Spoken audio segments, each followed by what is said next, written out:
The Breakfast Club. We got a special guest in the building. Capo. Jim Jones. What's up with y'all? What's up? So we ain't seen you in a long time. I've been around. I've been seeing y'all. Y'all doing pretty good. Congrats to all your success. Y'all definitely killing them. Thank you, man. Same to you. I see you walking here with the Shadow. That's the E1 Koch guy. You've been getting money with them for a long time, right? Yeah, definitely. I've definitely been getting money with them for. I made my first $1 million with them. It's a rumor in the street that Ballin sold so much that they couldn't pay you, so they had to make you like an executive. Koch is tricky, man. You know, as I did business with them, I got smarter as far as contracts and stuff. So they're real good with that. I didn't get all the money, all the baller money I was supposed to get, but I'm happy for the success. They gave me the job because I'm pretty dope at picking music and things like that. So So you like a president up there? No, I'm gone. That was just when it was going down. I had a few executive jobs in my musical career. Oh, right. You had an office at Atlantic. Yeah, I had a nice position over there. Well, it was actually for Warner Music Group. I was working for Leo and Kevin Liles directly. Mm-hmm. That was kind of cool. What made you get out the office? I lost my cool a little bit. It was kind of hard because at the time I was one of the top artists, and I also was an executive for the bosses. Like, I worked for them, so I kind of knew what they was working with as far as money wise. So it got kind of tricky. They wanted me to stay and be an artist and executive, but they didn't want to give me the money, and it just got tricky. Were you like not allowed in the building anymore, kind of situation? Something like that. Are you banned from a lot of buildings still? Because you were banned from buildings. I was banned from a lot of things in New York City at one point in my career. I hate to do this, Jim, but you gotta take the gum out. I gotta take the gum out. Yeah, we're gonna They treat me like school. That's gum check. Gum check. Don't put it under the table. I was about to get y'all paper. too. It's respect to your. Now, what were you saying? You messed me up with the gum. Banned from some of the buildings. Oh yeah, I've been banned from a lot of spots in New York at one point in my career. I was a bit of a bad boy. I did a lot of things in New York City. Did you change any? Yeah, I changed a lot. What made you change? What made me change? A lot of things. Started getting a little bit more money than I was getting before. Mm-hmm. I became a father. Trying to take care of my family. As you get older, you think about certain things. You do so much business-wise, but it seems like you don't put that out there. I mean, I don't look for accolades when I'm making my money. I look for the money. A lot of people use their business as publicity tools and things like that, as do I in certain situations. But for the most part, if I'm doing business, I don't think it needs any publicity. It should come with a check. Right. And then you did the reality show. What made you do the reality show? It bothered me. I'm not gonna lie. It bothered me a little bit. I'm about to get at everybody right now. You're my rapper. You know what I mean? I don't want to see. Okay. And you can say it bothered you, but at the same time, people miss when you were on it on that first season of when you first did the first season of Love and Hip Hop. It seemed like that was the best season. Yeah, it seemed like it was more like okay. It was my show when it was the first season. Mm-hmm. You did and the second season I could pretty much dictate what went on. I did reality TV for two reasons. One, I wanted some extra shine time, and two, I knew that if I wanted to sell anything or make a brand, TV would probably be the biggest commercial. Watching the Kardashians and then even seeing people like Flavor Flav and all, I just catch a lot of money off of him, the notoriety of television. So those are the reason I was doing it. I mean, me myself, I'm comfortable with who I am, so I didn't feel bad being on TV. But people as yourself, like you said, you was mad, like. All of my rapper so-called friends, they were pissed and looking at me like I was crazy. And like, I even had a couple of conversations with a few people that was close. Like, are you bugging? Like, I'm like, man, I'm doing what I need to do for me. And now that I look at television, it seems like every rapper or vixen or whoever wants a television show. So, I kind of feel good in that sense. At least I know I was doing something right. Do you feel like it hurt your rap career at all? I don't think it has. That's the reason I ask, because it opened, when you think of Jim Jones, right? When Jim Jones is out, and people still look at him like that. Jim Jones was, I would say, super gangster, meaning like he's gonna slap you, and he was really gonna do it at one. So you can't get slapped because he's on reality TV? No. At one point, that's what he was known for. Jim was a terror in New York. I didn't want to be known for that. Right. My reasons for all of that was I was in a crazy position. We had a movement called Diplomats, and any movement or anything in this rap game is easy to get discredited by someone pushing up on you, or someone being aggressive with you, or someone getting the best of you. And by no means was I trying to let that happen to us in the midst of us having a chance to make more money than we could ever imagine. So, With that money comes a little bit power. With power, you get a little bit possessed. And being that young with so much money and power, it kind of, took me for a ride. But I loved the ride, I know a lot of people probably didn't love it, but I loved it. I had a ball doing it. Why hasn't reality TV tarnished your image? Like, you don't hear people be like, "Oh, Jim out here looking I'm not soft." trying to be nobody else. I'm not trying to be nobody else on TV. I'm not compromising myself either. Like, I'm not getting on television to jump off the roof. I don't really care about the opportunity of being on television. That's why we went from doing Love of Hip Hop, and I had the opportunity to be a producer, same level as what Mona is if I did the third season, but they were going in the direction that me and Chrissy ain't like, so we opted not to do television. Like, we'd rather go home and go to sleep, or y'all could give us our own show. And they gave us our own show, and we ended up proving to them that we could get just as good as ratings as anybody on. How difficult was it for you to put your whole personal life with Chrissy on, out there like that? Because I feel like prior to that, you really never wanted to get too much into that. You always kept it very personal. But then all of a sudden, bang, here's Chrissy. Now she's a star. She can't go anywhere without people taking pictures. And now everybody kind of sees that side of you. Was that hard? I don't know if that was hard. In the beginning, I didn't know. Like, the first season, I was very cautious on what I was doing in the first season because I didn't know how it was going to boil over. And then when I actually watched the show and I seen what was up, I felt more comfortable with it. But, it come with the territory, man. It came to a point in my life where I was obviously couldn't really do anything more on the street. Like, once I got to a certain point of doing them records like Ballin' and Pop Champagne, it was like, oh, it's a wrap for anything that I thought I was doing or anything that I thought I could get away with. Like, the notoriety was too big. So at that point, it was try to find the next level to graduate from where I was at. Like, ultimately, I would like to be doing movies and things like that. But since I don't have those avenues to get to those type of people right now, I chose to do television because I know with television I could gain two things: a hell of a notoriety and a lot of business. And my objective was to be a great producer. Mm-hmm. Same thing that Mona's doing, but it didn't go in the way that I wanted. And me being strong on my beliefs, if it's not gonna go the way that I want it to, I'm not gonna do it the way they want to. You don't feel like you have the avenues to get into movies though? Y'all used to make y'all own movies though. Now that's like easy. We always can make our own movies and things like that. But for a person like myself, because my reputation kind of what's that word? Proceed itself.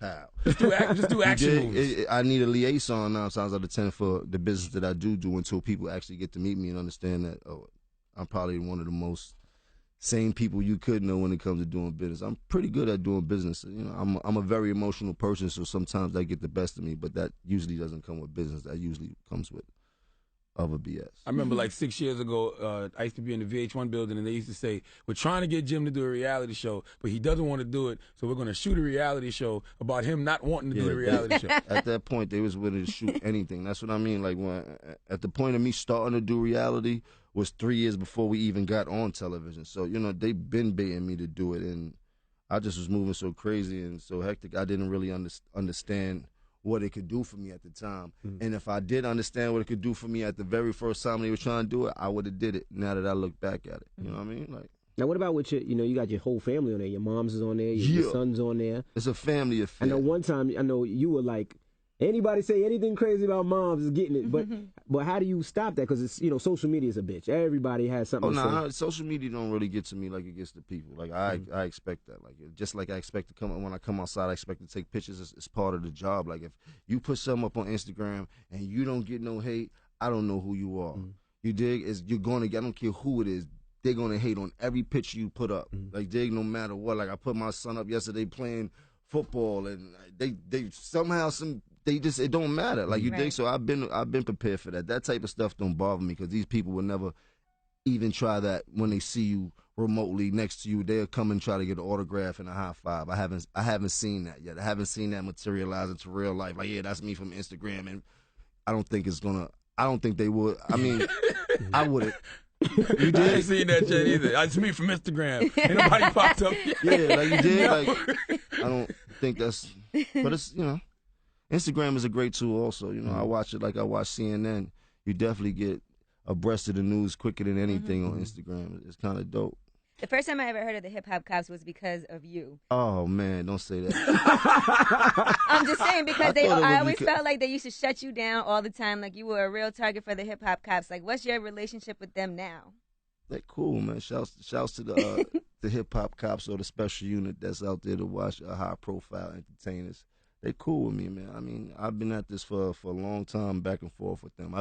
Before they were hip hop cops, they were actually the gang unit from when I used to go to the tunnel and all that. And then, you know, as the notoriety of rap got bigger and we started getting real checks, they said, well, we probably need a special unit for some of these dudes because they feeling like they doing whatever they want to do because they got money. I used to feel like you couldn't get in anywhere because the hip hop cops. Yeah, at one time it came to a point where whenever I would go out, 9 times out of 10 I end up getting locked up mysteriously, and and then they started banning me from everything, like a order from the mayor's office or something like that. Like I went through a lot of red tape, and I had to really calm down to get back in the swing of things of the whole New York City. Able to and move things around. Like that. Word. You used to do a lot of video directing too. I used to always see dope videos like directed by Jim Jones. What, did you fall back from that or what? Nah, on all my projects, I pretty much direct all my videos still. But you know, as far as going out and trying to get video business now, I haven't been into that.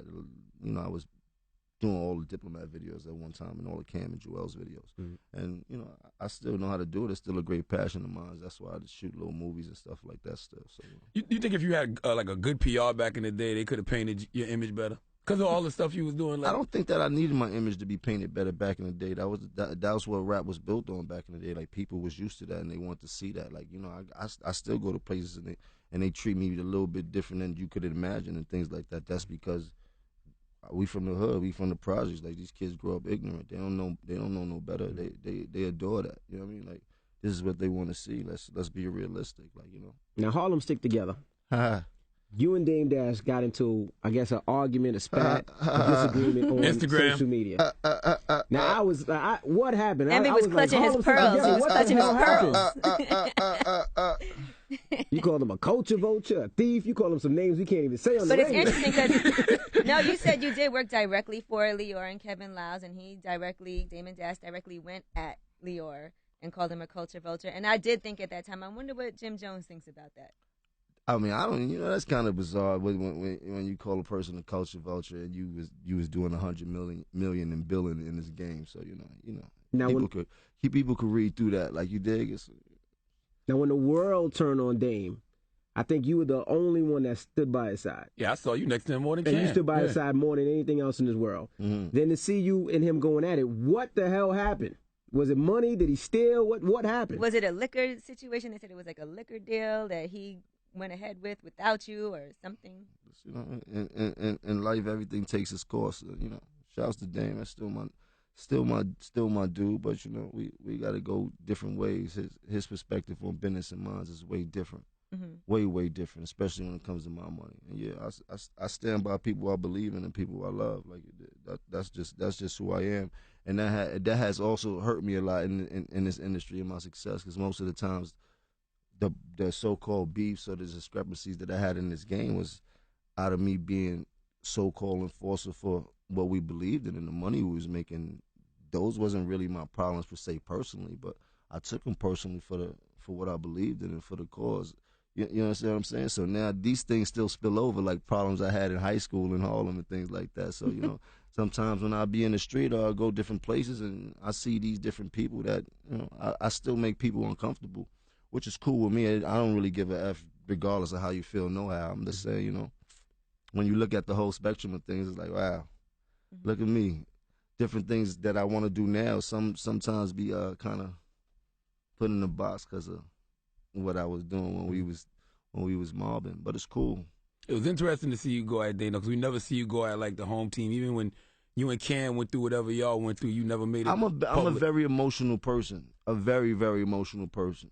Especially if I rock with you like that. If I rock with you like that, then you know I'm getting up on my bed at any time, and it can go down, however you want it to, for the people I believe in and love. Like, you know what I mean? I mean, I'm not as loose as I used to be, but, you know, my phone still work. You dig? So when I love you like that, man, I would hope we got an understanding that we always should have. Like, I would hope, and that's just that, and I understand it ain't there. You know what I mean? And I still might get up on my bed if it was a real problem. Somebody try to front on Dame or something like that. But for business, I'm not getting on my bed. If it's a fight, I'm coming. But if it's not business, I ain't doing business with him. Do you feel like you and Cameron and Juelz your relationship has gone back to how it used to be, or you think things will always be different after? I mean, things will always be different, not in a bad way, but we were young kids coming up, and we made millions of dollars. We from Harlem. We came up selling drugs. Not to say it like that. We from the project. I'm from the project, so we had so much going on that it was kind of crazy. I don't know if at that time we were too young to really absorb the power that we had, but it was kind of crazy. Mm-hmm. And now we had a blow up.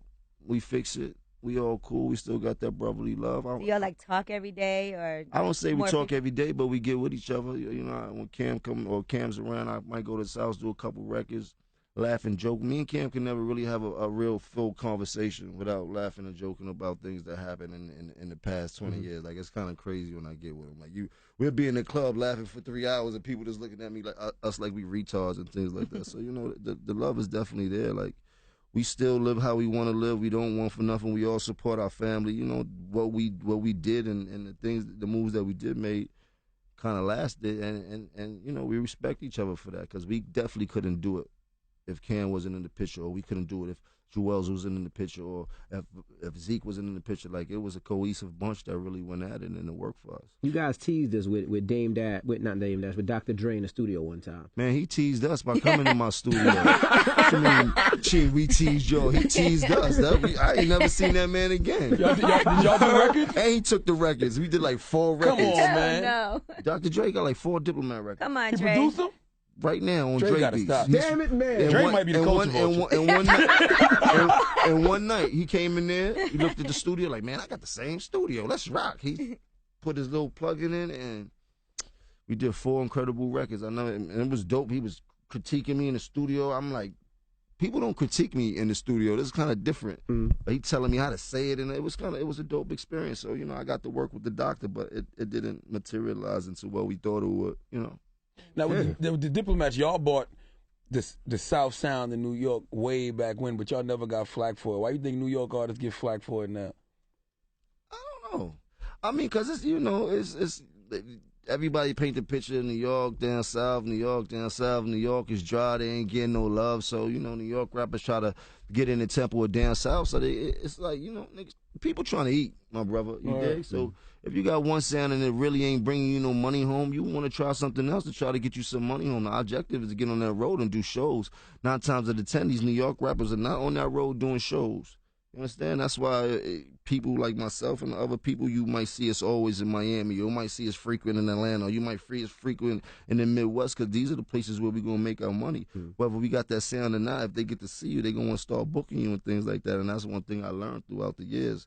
You dig? So I don't fault no rapper for trying to get his thing together, and that might be how you feeling. Like, I want a down south beat. Like, down south got some hot beats. I really ain't in between the New York and the down south. You know what I mean? But it's annoying sometimes. Like, when I came in this morning, and I'm listening to the radio, and I hear y'all playing a song called "Welcome to Atlanta," and I'm like, damn, I'm on the west side of New York City. This is definitely not Atlanta, but who am I? Welcome to New York 2 songs before that. Yeah, but I'm just saying, like, it's just hard when you do hear a song in New York City, like, welcome to Atlanta. Like, you know what I mean? It goes to show you how powerful the South music has become, man. Right. And we can't stop it. So, when you in Rome, you do what Romans do. You better get with it or get lost in the sauce. You better figure out how to make a thin line in between. That's how y'all felt back in the day when y'all was doing, like, Get Crunk music and, with the whole scissor thing and everything? We just had a whole different type of sound. Like, we were just lovers of music. Like, when me and Cam used to live in the projects in my crib, like, just like 94, 95, Twista was our favorite rapper. Like, he had the so you wanna ride? In the backseat. We had that on video. We didn't even have it on tape. We had that on VCR. We taped it off the video channel and used to watch that 30 times in my house on the video till we learned what he was saying. So we always was a fan of different music. I loved all the West Coast music. Yeah, Certified Gangsta, the West Coast feel. That was my ish. Like, just because of the gang banging culture that surrounded the West Coast. Like, we're pretty much responsible for bringing that to New York. To the East Coast. The East Coast, to the whole East Coast period. Like, and not in that type of way, but as far as bringing it on television and kind of commercializing it, because we made a ish load of money off the gangbanging culture.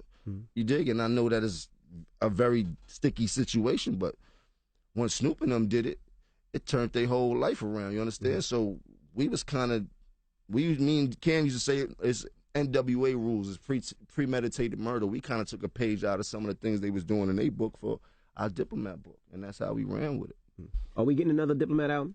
I would love to have another Diplomat album. I mean, we've been working. We got records. Cam got some records in the hard drive, so when you'll see him, you can ask him about them records. So, but at the same time, everybody got to be on the same page, and everybody got to see eye to eye. And it got to be us. It got to be me, Cam, Juelz, and Zeke. Like, it got to be us and nobody else sticking their 2 cents in and nothing like that. And then it's going to work.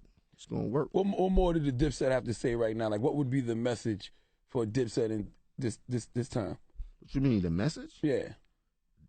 The message is always ignorance. The message. No, it wasn't always. Y'all used to have Dr. Ben Chavis in videos talking. Yeah, but guess what? Dr. Ben, he puts us in mind of what Martin Luther King was back in the day. We didn't get to live back in those days, so he understands what it is to live on both sides of the fence. That man had been in jail. He didn't been he did a lot of things that was kind of dope, and he understand the culture. That's why I put him in the middle of 100 gang members, and he could talk, and people really listen to him, and it's really no joking when he come around. Like, they understand his message. Like, we all pray. I pray every day. I know a lot of gangbangers that pray. I know a lot of hustlers that pray. You dig? I know a lot of strippers that pray and go to church on Sunday. Like, be realistic. Whatever happened with your play? Because I remember I went to go see that. I thought it was very impressive, and I felt like it was going to be, I killed them. No, it was actually really a great play. I didn't know what to expect. No, I got 2 thumbs up on that in the New York Times theatrical section, front page. I killed them. But isn't it something that you felt like you could have went on tour with? Definitely. I thought that was going to happen. Definitely. At the time, I didn't really have, I had management, but I didn't have the proper management that I needed to take a lot of things to where it should have went. So those are the main reasons. I always had the dope ideas. Like, to be able to pull off an off-Broadway musical was kind of incredible. And we did it for like 2 weeks, and, we were sold out every night. All the press gave me great accolades, if that's what you want to say. Even actors came by, gave me high fives. So it was something that I was into, and even now I'm still into it. It can still go up. It's a musical, so you can always bring it back again, like Cats. So we're not gonna count that out. Okay. I'm just waiting for the right investor or for the right move to make, and I'm gonna put that back up. Let me see. You got the Vamp soda. Yeah. Why not a Gatorade though? Because I always see you in the gym. You get it in heavy. We can make Gatorade. I mean, we gonna get into all that. It's a beverage company that I actually did a deal with. Shout out to the Top Pop family. They very influential in my life right now. But it's a beverage company, so everything from water to Gatorades to Calvin coolers to Smirnoff ices, all them type of drinks to liquor to vodka to champagne. I'm gonna get ready to get into all of that. So Well, I guess if you're vamping, soda makes sense. Yeah, it's trying to keep you up. You know what I mean? It'll be a diet vamp. It'll be a bunch of things. We got iced tea, lemonade coming, half and half. So I'm starting to learn that whole business right now. I also saw you said you wouldn't mind a G Unit tour because they said they wanted to go out. I didn't say I wouldn't mind a G Unit tour. I said I wouldn't mind going on the road with a few New Yorkers. If there was a tour that I would love to go on tour with, I would say it would be us, G Unit, the Locks. Fab, and I would love to have somebody like the Bobby Shmurda clique open up. I think that'll be kind of very dope for New York. I would have Bobby Shmurda and them open up, and I have them come out at the last again. They come out twice and kill a show towards the end, or whoever's headlining. Everybody has major hits. As far as the 4 people that flip a coin, see who headline. I don't really care about headline. I worry about the business. We never really cared about headlining, but I think that'll be a dope tour that really be a New York tour and can go everywhere in the country and sell out. I think we could cover all bases with that. Now you got an album out this week. Yeah, I put an EP out, a digital EP. Shouts to Empire Distribution. It's my second one. We Own the Night Part 2. Memoirs of a Hustler. Pretty dope. We got some good people on there. Got Yo Gotti on there. Got Cam on there. Got Jadakiss on there. Got Trey Songz on there. Got Cash Out on there.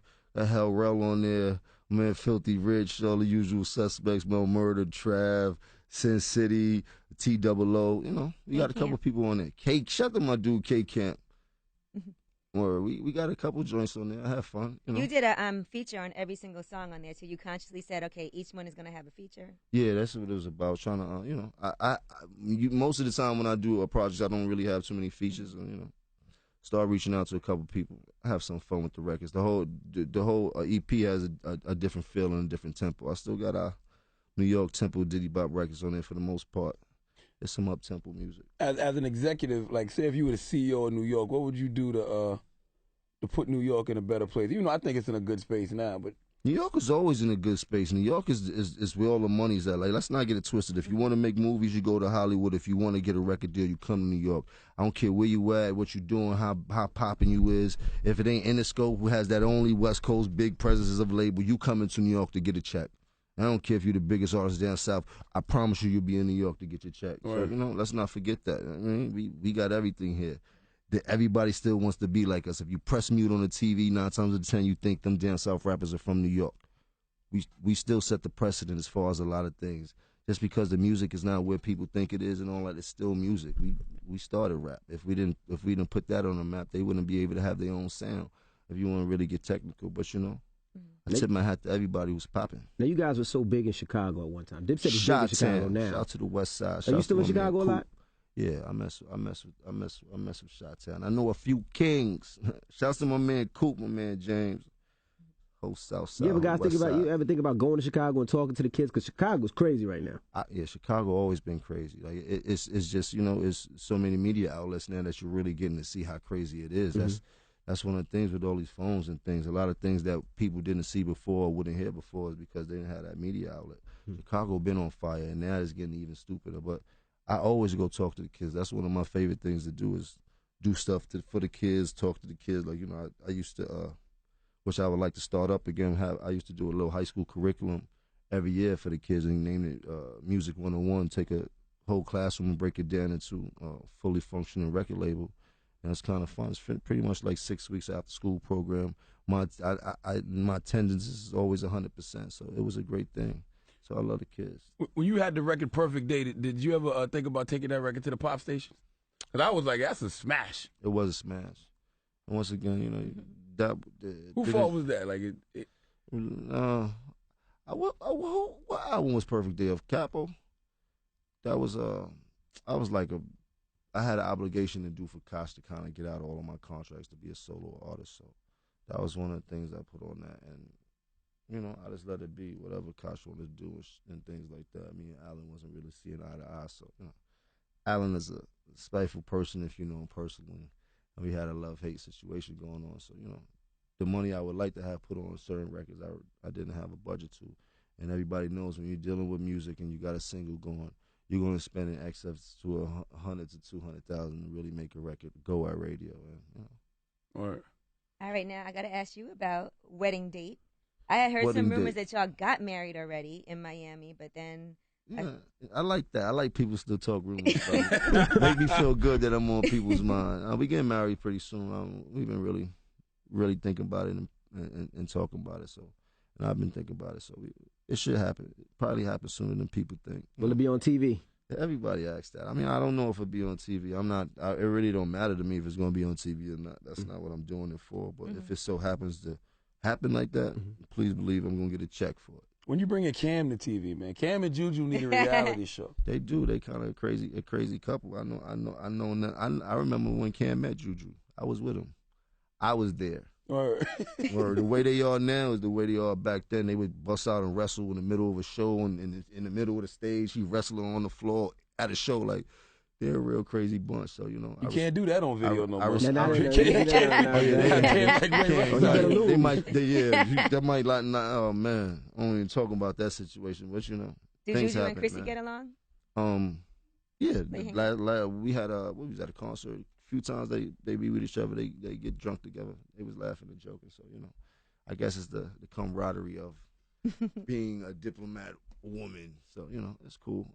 Now you and Chrissy, y'all both had the reputation of being free with those hands, putting hands on people. When you calm down, do you have to say, okay, you got to calm down too? Yeah, she's quick with her hand. You got.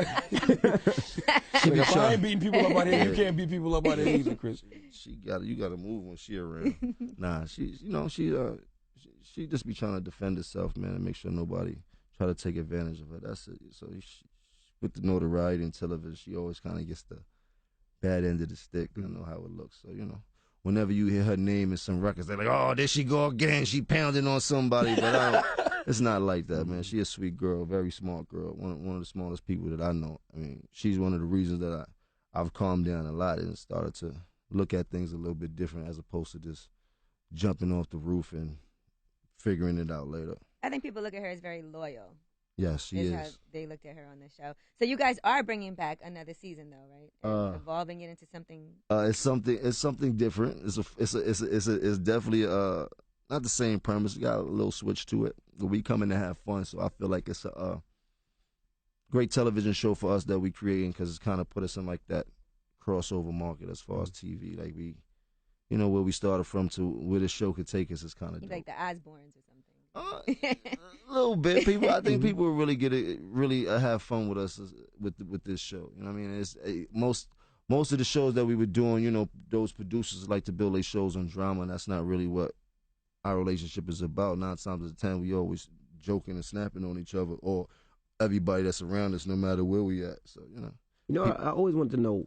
We talk about loyalty, and you're almost loyal to a fault, where you ride for people who are around you. Yeah. And I remember, you and French were going at each other. Yeah. Then I would see French do records with, or take pictures with Juelz and Cam. And I always wonder, like, what did Jim feel? Because I call him up and like, what's up? What's popping with that? You're taking pictures with people? Like, let me know what's going on. Mm-hmm.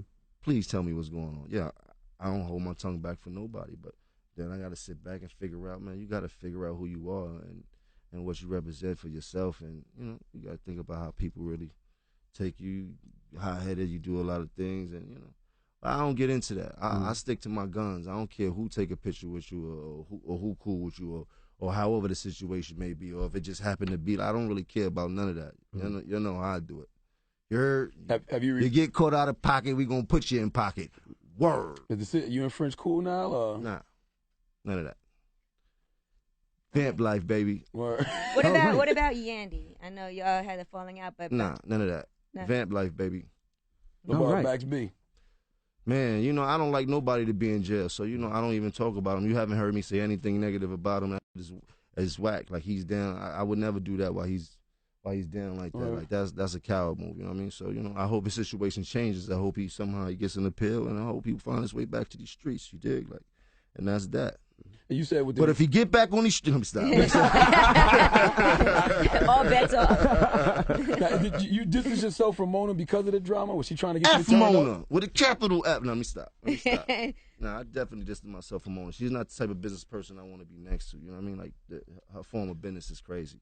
But congratulations, because she's very successful. She's getting a hell of a check. She got budgets up there. She's flying in private jets. So she did what she's supposed to do. Maybe the TV that she's doing is not the TV that I want to be a part of. But they seem to like it. She's like on her going on her fourth type of show. Now she's all the way in LA. So that blow up TV is working for her. I just hope she got enough bombs to keep blowing up. Do you have any stacked bundles music? I got a lot of stacked bundles. What you gonna do with it? I just been holding it, man. His situation was kind of sticky when I wanted to do something with it. After he passed away, his father wanted to get involved, and he had other family members, and I didn't really want to go back and forth with his father. I really knew Stax, and I watched Stax be on the phone with his father while we were on a tour bus, and his father was locked up and things like that, and the love he had for his father. So I just wanted to make sure everything was done right, as opposed to people just wanting money from me or trying to get some money from the situation. So I said, I'll just keep it, and I'll just hold it. You know what I mean? And people would tell you, like, I don't even listen to the Stax music because it's that hurtful. So every now and then I come to the studio, and, Murder and them might be playing some Stax tracks that I'll be like, you got to turn that off. Like, I hear Stax's voice and damn near start to cry because that's how just the way it went down. The day he passed away, he was supposed to come see me that morning. Like, he got drunk the day before. He was supposed to come see me the day before. He ended up getting drunk in the party, couldn't make it. And so he'll call me like, yo, geez, I got drunk last night. Let me come see you tonight. He went out that night, and it just was crazy. I used to tell him, man, closed mouth don't get fed, and I can't read your mind. He like, yo, G's, I'm Pop. I'm Pop, G's. I'm like, all right, meet me tomorrow. I'm gonna take you to the bank and I'm gonna get you 25 racks. He like, oh, Jesus, on. In that 48 hours, he was gone. Yeah. And that was one of the things that kind of knocked me down hard. I mean, besides him just being so much of a great friend, I honestly believe that he probably was one of the nicest MCs, period, and he didn't get a chance to really show that to people.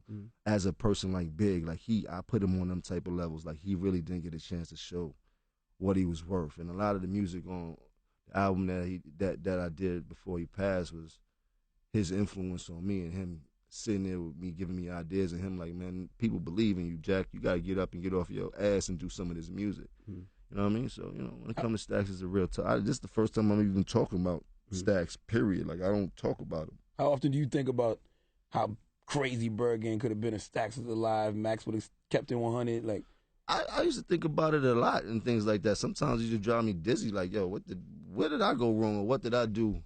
But then, you know, like, man, I did a lot. So, you know, you never know how this going to go. But I know one thing, God got a plan for you, because you're still here, you still making some money, and you ain't in the streets. So, you know, but I don't really try to think about it no more. It's kind of nerve-wracking. You're very humble for a lot of things you introduced, though, man. You introduced Stacks, Max, even with the whole Ron Browse thing. Like, Ron Browse was a bit of an idiot, man. Not to say it like that. That's my guy, though. I respect him and stuff like that, but his business sense was crazy. Like, I was going to show him how to really get $1 million.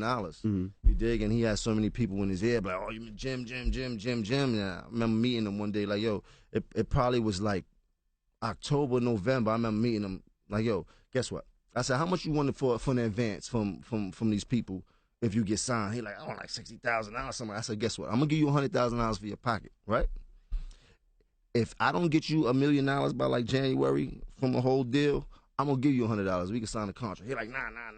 Then he ended up signing a bozo deal for a couple $100,000, something like that. So it was like, some people just don't be understanding what business is in this game. You know what I mean? Everybody worried about being an artist and flossing instead of really seeing what they need to know and things like that. It was one of the things I'm glad that I learned early. That's why I'm happy I didn't jump in the game as an artist. Like, I jumped in the game behind the scenes because that was the only spot that I had, and it worked for me. You know what I mean? You've been burnt by artists, though, but it never stopped you from working with new talent, it seems like. A lot of people, they get burned a couple of times. They're like, I ain't rocking with no new dudes.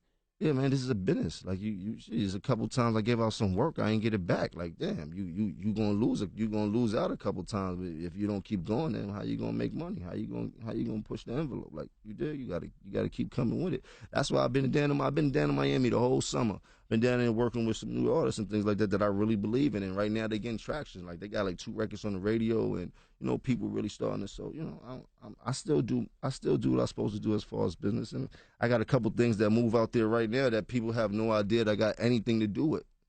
You dig?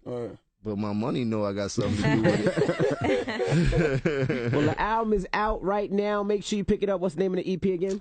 Memoirs of a Hustler. Yo, go get it. It's some good hustle music. All right, it's The Breakfast Club. It's Jim Jones.